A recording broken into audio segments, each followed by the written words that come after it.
दोस्तों, पिछले बयान में आपने देखा कि आनंद सिंह अपने भाई इंद्रजीत सिंह की तलाश में दर दर की ठोकरें खा रहा होता है। इसी दरमियान उसे धोखे से अगवा कर लिया जाता है, जहां पर एक सैनिक के माध्यम से उसे आज़ाद किया जाता है। आज़ादी मिलते ही थोड़ी देर के उपरांत फिर एक योगिनी के माध्यम से उसे बेहोश कर दिया जाता है। अब सुनिए आगे की कहानी 8वां बयान में। अब थोड़ा सा हाल शिवदत्तगढ़ का भी लिख देना मुनासिब मालूम होता है। यह हम पहले लिख चुके हैं कि महाराज शिवदत्त को एक लड़का और एक लड़की भी हुई थी। इस समय लड़के की उम्र, जिसका नाम भीमसेन है, 18 वर्ष की हो गई थी, पर लड़की किशोरी की उम्र अभी 15 वर्ष से ज्यादा न होगी।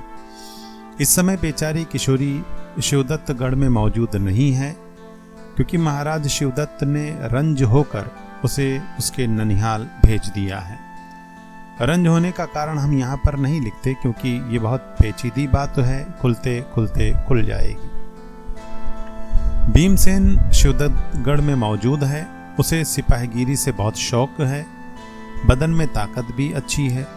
तलवार, खंजर, नेजा, तीर, गदा इत्यादि चलाने में होशियार और राजकाज के मामले में भी तेज है, मगर अपने पिता महाराज शिवदत्त की चाल को पसंद नहीं करता।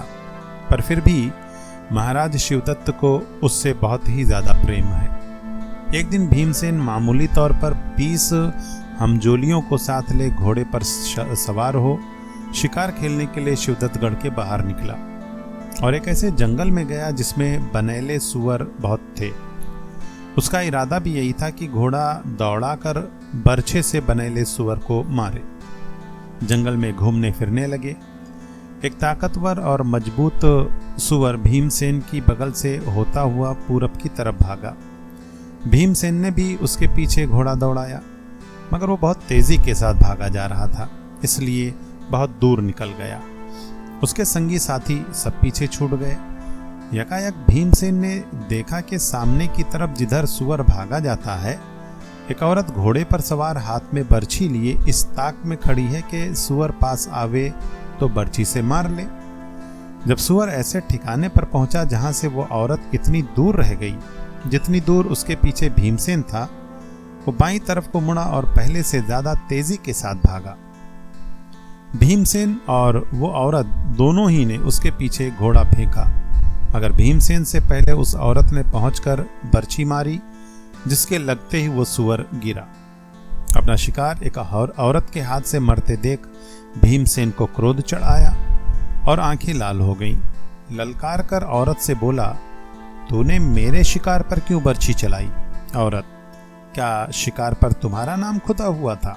भीमसेन, क्यों नहीं, मेरा जंगल मेरा शिकार, इतनी देर से मैं इसके पीछे चला आ रहा हूं। औरत, वाह रे तेरा जंगल और वाह रे तेरा शिकार, 3 कोस से दौड़े चले आते हैं, एक सुअर ना मारा गया, शर्म तो आती नहीं, उल्टे लाल आंखें कर मर्दानगी दिखा रहे हैं। भीमसेन, क्या कहूं, तेरी खूबसूरती पर रहम आता है। औरत, समझकर छोड़ देता हूं, नहीं तो जरूर मजा चखा देता। औरत, मैं भी छोकरा समझकर छोड़ देती हूं, नहीं तो दोनों कान पकड़कर उखाड़ लेती। भीमसेन, दांत पीसकर, बस अब सहा नहीं जाता, जुबान संभाल। औरत, नहीं सहा जाता तो अपने हाथ से अपना मुंह पीट, यहाँ तो जुबान हमेशा से यूं ही चलती रही है और चलती रहेगी। इस औरत की खूबसूरती, सवारी का ढंग, बदन की सुडौली और फुर्ती यहाँ तक चढ़ी बढ़ी थी कि आदमी घंटों देखा करे और जीना भरे, मगर इसकी जली कटी बातों ने भीमसेन को आपे से बाहर कर दिया। आंखों के आगे अंधेरा छा गया। बिना कुछ सोचे विचारे उस औरत पर बर्छी का वार किया।